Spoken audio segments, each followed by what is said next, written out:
So friends, गजऱ्याची सुरुवात करताना आपल्याला एक सिंपल आधी स्लिप नॉट करून घ्यायची आहे. त्याच्यानंतर 50 चेन्स करून घ्यायचे आहेत. 50 चेन्स करायचे आहे. एक मिनिमम मी 50 सांगते. तुम्हाला जेवढा मोठा गजरा किंवा तो हार हवा असेल तेवढा तुम्ही चेन्स घेऊ शकता. तर आता आपण टोटल आधी 50 चेन्स करून घेऊया. सो फ्रेंड्स, आपण 50 चेन्स करून घेतलेले आहेत. साईज तुम्ही तुमच्या आवडीनुसार कमी जास्त करू शकता. आता प्रत्येक चेनमध्ये आपल्याला डबल क्रोशे घालायचे आहे. तर पहिले 2 चेन सोडायचा, हा आपला एक डबल क्रोशे असणार आहे. तिसऱ्या चेनपासून प्रत्येक चेनमध्ये एक डबल क्रोशे. आपण जेवढी हाईट बनवली आहे, जेवढी चेन्स बनवल्या आहेत तेवढ्या प्रत्येक चेनमध्ये एक एक डबल क्रोशे घालून हा आपल्याला सेकंड राऊंड कंप्लीट करायचा आहे. अशा पद्धतीने प्रत्येक चेनमध्ये एक एक डबल क्रोशे करून घेऊया. सो फ्रेंड्स, 50 चेन्सवर 50 डबल क्रोशे घालत आपण ही गजरा किंवा जो हार आहे त्याची ही बेस लाईन तयार केलेली आहे. आता आपण त्याच्यावर फुलं तयार करणार आहे. त्यासाठी मी हा कॉम्बिनेशन घेतलेला आहे. कॉम्बिनेशन कलर तुम्ही तुमच्या आवडीनुसार घेऊ शकता. तर इथे मी फर्स्ट जो आपण 2 चेन्स आहेत तिथे मी येलो कलर जॉईंट करून घेतलेला आहे. त्याच्यानंतर पहिली आपल्याला 3 चेन, 1 2 3, हा आपला एक डबल क्रोशे असणार आहे. त्याच चेनमध्ये आपल्याला अजून 3 डबल क्रोशे घालून घ्यायचे आहेत, म्हणजे टोटल 4 डबल क्रोशे. हा दुसरा डबल क्रोशे, तिसरा आणि चौथा. आपल्याला एक पफ डिझाईन तयार करायची आहे.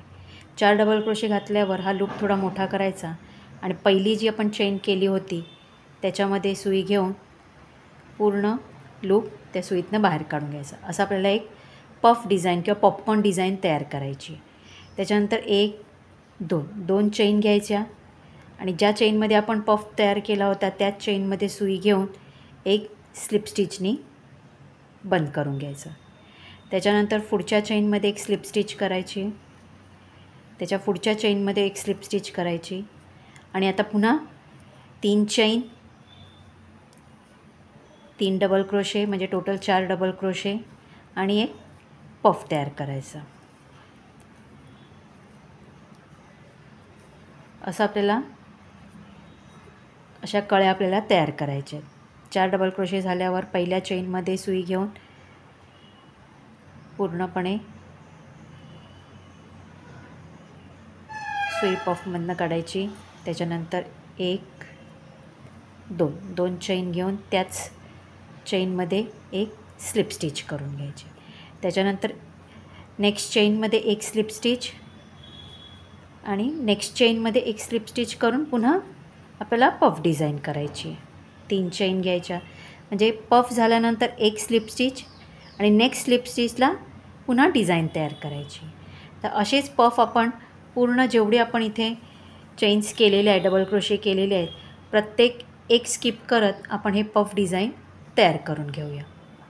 सो फ्रेंड्स, तुम्ही बघू शकता आपण जेवढी पट्टी बनवली होती त्याच्यावर प्रत्येकी सेकंड चेनमध्ये पॉपकॉर्न डिझाईन घालत आपण ह्या कळ्या तयार केलेल्या आहेत. ही आपली एक साईड तयार झाली आहे.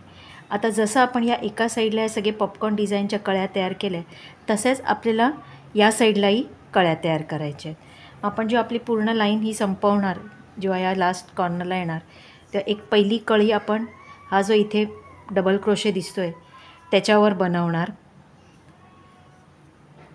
स्लिप स्टिच करून घेणार आपण. सेम 4 डबल क्रोशे,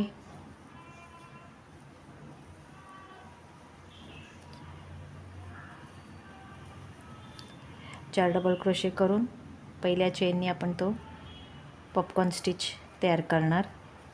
2 चेन घेऊन त्याच चेनमध्ये स्लिप स्टिच करणार. त्याच्यानंतर आपण या पट्टीच्या खालच्या साईडला येणार. तिथेही पहिली एक सिंगल क्रोशे, दुसऱ्या चेनमध्ये सिंगल क्रोशे करून पॉपकॉर्न डिझाईन तयार करायची. जशी आपण इथे वरती सगळी पूर्ण ही पॉपकॉर्न डिझाईन करत या कळ्या तयार केल्यात, तसंच डबल क्रोशाची जी खालची साईड आहे तिथेही प्रत्येक सेकंड चेनला एक कळी बनवून आपल्याला ही डिझाईन पूर्ण करून घ्यायची. तर आपण इथेही या प्रत्येक सेकंड चेनमध्ये 4 डबल क्रोशांचा एक पॉपकॉर्न तयार करत आपण हा रो पण कंप्लीट करून घेऊया. 2 चेन करून त्याच पॉपकॉर्न डिझाईनमध्ये पहिली स्लिप स्टिच करायची, नंतर एक स्लिप स्टिच आणि दुसरी स्लिप स्टिच करणार. तिथे आपण पुन्हा पॉपकॉर्न डिझाईन सुरू करणार. अशाच पद्धतीने पूर्ण जशी इथे आपण डिझाईन तयार केली आहे तशीच पूर्ण सर्कल आपण हा कंप्लीट करून घेऊया. सो फ्रेंड्स, आपला हा सेकंड रो पॉपकॉर्न स्टिच कळ्यांचा झाल्यानंतर तुम्ही बघू शकता आपला गजरा किंवा गार्लँड जी आहे, हार जो आहे, त्याला ऑलरेडी लुक यायला तयार झालेला आहे. तर त्याला अजून छान दिसण्यासाठी आता आपण काय करणार आहोत, हे जे मध्ये डबल क्रोशे जे आहेत त्या सेंटरच्या लाईनलाही आपण हे असे पॉपकॉर्न स्टिचेस कळ्या बनवणार आहोत. तर आपला सेकंड रो आता इथे कंप्लीट झाल्यानंतर आता आपल्याला प्रत्येक डबल क्रोशावर एक एक पॉपकॉर्न स्टिच बनवायची आहे. तर आता इथे पहिल्या डबल क्रोशावर धागा फुटणं घ्यायचा, पहिली एक स्लिप स्टिच करून पहिल्या एका डबल क्रोशावर यायचा. आता आपल्याला म्हणजे डबल क्रोशाच्या खालनं सुई घ्यायची, म्हणजे सुईवर आपल्याला तो डबल क्रोशे आला पाहिजे, त्याच्यावर आता आपल्याला पॉपकॉर्न स्टिच बनवायची. आता पुन्हा सेकंड स्लिप स्टिच आणि आता इथे आपल्याला स्टिच बनवायची. म्हणजे सिमिलरली पहिली 3 चेनचा आपला एक डबल क्रोशे, आता अजून त्याच्यावर 3 डबल क्रोशे, म्हणजे डबल क्रोशाच्या जे आपल्या ग्रीन लाईनचा डबल क्रोशे आहे त्याच्यावरनं आपल्याला पॉपकॉर्न स्टिचचा डबल क्रोशे बनवायचा आहे. टोटल 4 डबल क्रोशे करायचे. सेम पॅटर्न असणार आहे. 4 डबल क्रोशे झाले. थोडा आपल्याला विण सांभाळून घेत करायचं आहे. त्याच्यानंतर पहिल्या चेनमध्ये सुई घेऊन स्टिच कंप्लीट करून 2 चेन, पुन्हा त्याच चेनमध्ये सुई घेऊन स्लिप स्टिचने ही आपली स्टिच कंप्लीट होते. त्याच्यानंतर पुढच्या डबल क्रोशावर स्लिप स्टिच, त्याच्या पुढच्या डबल क्रोशावर स्लिप स्टिच आणि पॉपकॉर्न डिझाईन. पुन्हा 3 चेन, सेम 4 डबल क्रोशे, 2, 3,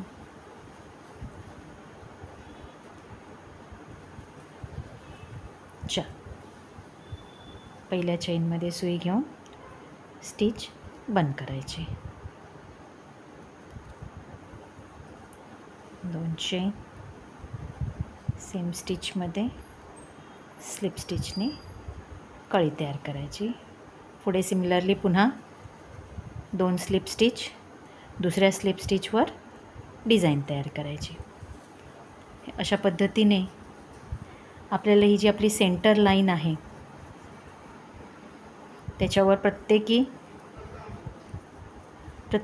आपल्याला सेम अशीच कळ्यांची डिझाईन या याच्यावर कंप्लीट करून घेऊया.